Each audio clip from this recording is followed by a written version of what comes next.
The finals beta recently wrapped up and I put a good 10 hours into the game, so I wanted to bring you the good news and the bad news. The Finals is an upcoming first-person shooter developed and published by Embark Studios. They consist of some of the same devs that have worked on the game Battlefield. Alright, let's talk good news and bad news. The good news is the game looks beautiful. With the use of bright colors and great lighting, it makes traversing throughout the game enjoyable. It even looks nice running around during the night. I caught myself taking a few screenshots during the game when I was supposed to be making deposits. One of my favorite things to do when I went into spectator mode after I died was to get a bird's eye view of the scenery. I'm telling you, it looks that good. I mentioned traversal earlier and for good reason. The game feels just as good as it looks. When it comes time to push a team or get about that jam, zip lines, jump pads, jumping through windows, and blasting holes through walls are at your disposal. It has a nice ebb and flow to it that just feels right, especially when on keyboard and mouse. Can't say the same for controller, but we'll get into that later. The shooting feels good. When my aim is on point, I really feel like I'm hitting my shots and getting hit markers when I'm supposed to. Just like any other FPS, some guns will be stronger than others, but pick which gun best fits your playstyle within that class. What I mean by that is, each class has their own unique set of weapons, abilities, and gadgets, which I like because it makes the game feel balanced to a degree.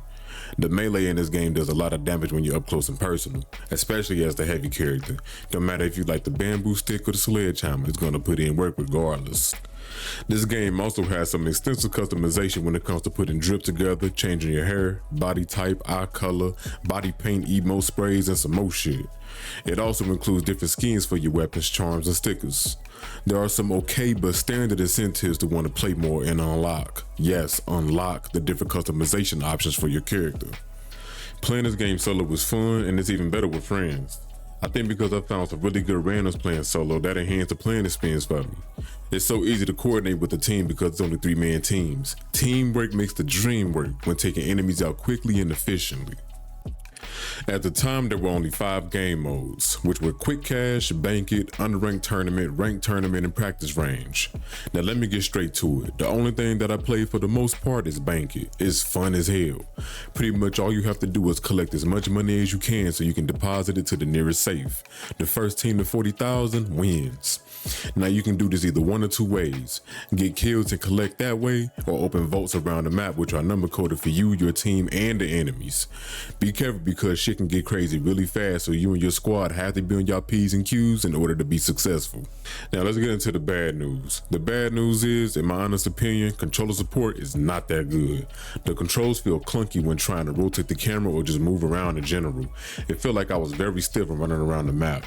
Even when I would play around with the sensitivity settings, I didn't feel too much of a difference at all.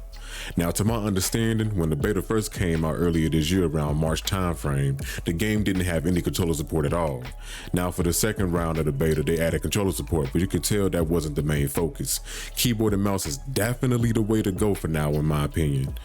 I'm not gonna rag on the game because, again, this is just a beta, so I hope they improve on that in the future.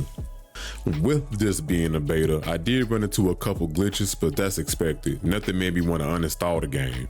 For example, I remember placing down barricades on top of a roof.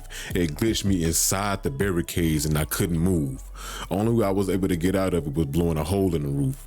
Every now and then it felt like the controls were unresponsive, but I don't know, that could just be a skill issue. Reloading, TTK, and health regen all felt a bit slow. The game is fast paced and I feel like it slows everything down when you have to sit back and reload or wait for your health to regenerate. It makes it harder to get back in the rhythm. I think they should at least boost the health regen speed after taking damage. I don't know, what do y'all think? I would like to see a game mode like Halo's Eyeball in the finals. It can be something like whoever holds the ball long enough, they gain money over a period of time that they have to deposit, and the ball can reset itself on certain parts of the map every so often, whether you're holding it or not. Now also think about this for a second. I'm going off script here. Let's say the team that was holding the ball, they held it for 20 seconds, right? And then the ball resets. Now you can either choose to go kill the team, steal their money, and then you go do what you gotta do, or go get the ball that freshly spawned and go ahead and go get your money up. You know what I mean? I think that would create a great dynamic to the game. That sounds like that'd be fun to me. I don't know. I would also like to see them add team deathmatch in the future. I think with the way this game feels, team deathmatch would be great. This game has a lot of potential and I want to see it win. If you played the finals, let me know what you think of the game and some features you would like to see in the future in the comment section below.